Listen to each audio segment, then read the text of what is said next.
रायवंड में मर्द मफामत और मर्द मसालियात की मुलाकात बहुत फीकी रही। लाहौरी मुर्ग चने, हरीसा, हलवा पूरी, सिरी पाए, मुर्गे मुसल्लम, कॉफी, चाय, कहवा, इन तमाम लवाजमात के बावजूद कोई गर्मजोशी पैदा नहीं हो सकी। जी हसन जी, नवाज शरीफ, शहबाज शरीफ और गिलानी साहब अपनी पिछली मुलाकातों के मुकाबले में ज्यादा पुरएतमाद नहीं थे। मगर क्यों? जाहिर है आखिर कब तक ये दोनों पार्टीज एक दूसरे के सामने वही घिसी घिसाई बातें दोहराती रहेंगी।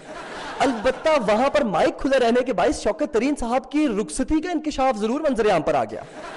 जी, इंकिशाफ जो हम पहले ही अपने इस प्रोग्राम में कर चुके हैं। और व्यूअर्स, शादियों के इस सीजन में एक इनविटेशन मिस दुनिया के घर भी आया है। देखते हैं कि किसकी शादी का है ये इनविटेशन। रीटास गार्डन के लिए कुछ नए प्लांट्स लाए हैं। ये ले मैम। ये क्या है? ओहो मैम, मेरा ख्याल था कि आप पढ़ना जानती हैं। हुसन तुम बता दो, मैम तो पढ़ ही लेंगी। ये तो शादी का इनविटेशन है। तुम्हारा कार्ड है हुसन? हाँ मेरा है। तुम शादी कर रहे हो हुसन? मैम, कार्ड होने का मतलब ये तो नहीं कि बंदा शादी भी कर रहा है। आप एक बार पढ़ तो लें। मगर इस पे किसी दुल्हा दुल्हन का नाम नहीं लिखा हुआ।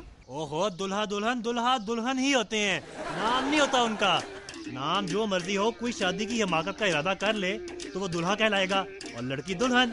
मैम, इसने तो कसम खा ली कि कोई सीधी बात नहीं करेगा। वाकई हुसन, तुमने कसम खाई है? मैम, मुहावरा था। एक मिनट, हस्बे हाल वालों को फोन करके पूछता हूँ कि मुहावरा था कि नहीं। वो कौन है? मैम, बात यह है कि सीखने का बेहतरीन तरीका यह है कि सिखाना शुरू कर दिया जाए। वो इस टेक्निक पे अमल कर रहे हैं। वैसे मैम, इसमें वाकई किसी का नाम नहीं लिखा हुआ, किसी एनजीओ का नाम है। दिखाओ।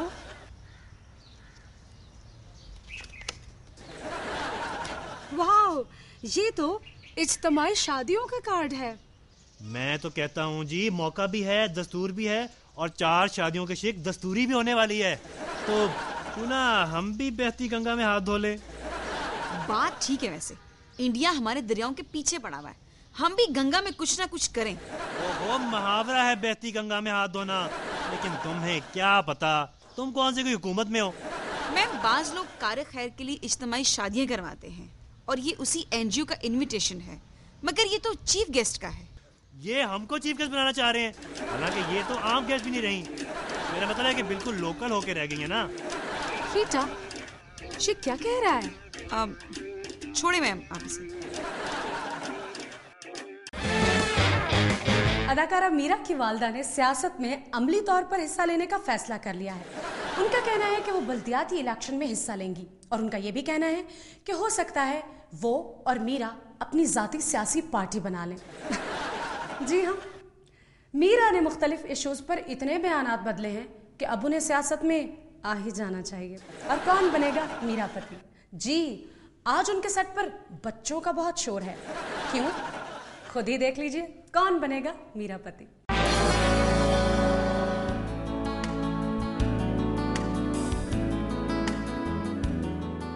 रोते हो क्यों, तुमको कैसे? अरे क्यों रो रहा है? अरे चुप कर जा, बस आने वाली है तेरी होने वाली अम्मी। हाँ, फिर तुम्हें चुप कराएगी। हाँ, एक्सक्यूज मी, किसकी अम्मी? अरे भाई, अरे लो भाई, जरा चुप कराना इसे। नो नो प्लीज, मुझे बच्चा चुप करवाने की प्रैक्टिस नहीं है। प्लीज इन्हें बाहर भेज दीजिए। ले बेटा, ये मैंने बाहर ले जा, इधर ले जा, इधर ले जा, इधर ले जा, ले जा, ले जा, ले जा, ले जा, शाबाश।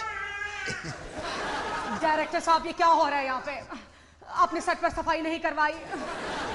ओह माय गॉड, सेट का तो आपको ख्याल ही नहीं है। एक्सक्यूज मी बड़े मियाँ, यहाँ पर शादी के कैंडिडेट्स आते हैं, आपने इसे बच्चों का क्लिनिक समझ लिया है। अरे नहीं जाने आरज़ू, कसम अल्लाह पाक की, आप सरीहन गलत समझ रही हैं। क्या? बस दरअसल ना बस यूँ समझ लीजिए कि हम भी आपके उम्मीदवार हैं, इसलिए तो शामिल कतार हैं। इन सब बच्चों को मिलाकर ये बच्चे, अजी हजूर, ये तो मैं आपको सलामी में ही पेश कर दूंगा। जरा अपनी खुशबख्ती मुलाहिजा फरमाइए।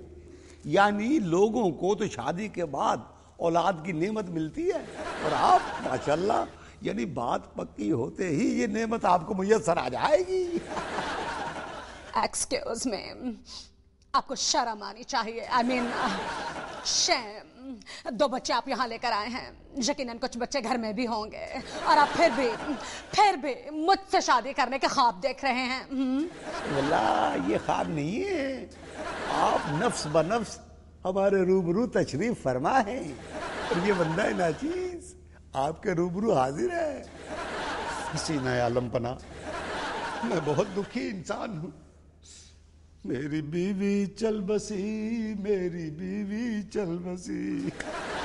और फिर कराची शहर के हालात तो आपको मालूम ही हैं। दरअसल मैं एक सियासी पार्टी का अदना सा वर्कर हूँ। अगर कहीं टारगेट किलिंग में मारा गया तो इन मसूबों का क्या बनेगा? इनको आपकी ममता चाहिए। अगर आप मरने से डरते हैं तो फिर शादी क्यों करना चाहते हैं?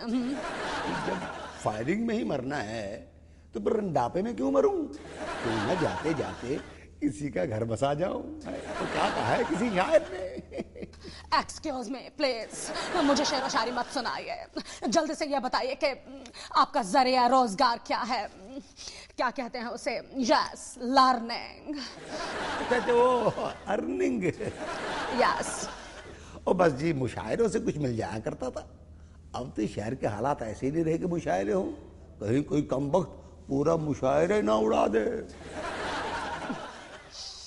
एक्सक्यूज मी, जब आप शेर और शायरी करते थे तो फिर आपने इतने बच्चे क्यों पैदा किए? क्यों? ये बच्चे ये तो अल्लाह की देन है। अकल भी अल्लाह की देन है, उसे भी इस्तेमाल किया करें। तो मैं आपके इस तफसीली इस्तफसार का मतलब आमादगी समझूं। आप कुछ समझें या ना समझें, मगर मुझे इतनी गाढ़ी उर्दू समझ में नहीं आती। ये इतनी गाड़ी कहाँ है, बस इतनी पतली सी तो है। मेरे कहने का मतलब ये है कि क्या आपने हमें अपने निकाह में लेने का फैसला कर लिया? अभी मेरा नहीं, तो कम से कम इन मसूबों के ख्याल कर लीजिए। देखा नहीं आपने किस तरह आपको माँ की नजरों से देख रहे थे? ये आप कैसी बातें कर रहे हैं? ओह माय गॉड, ये आजकल के बुढ़ों को क्या हो गया है?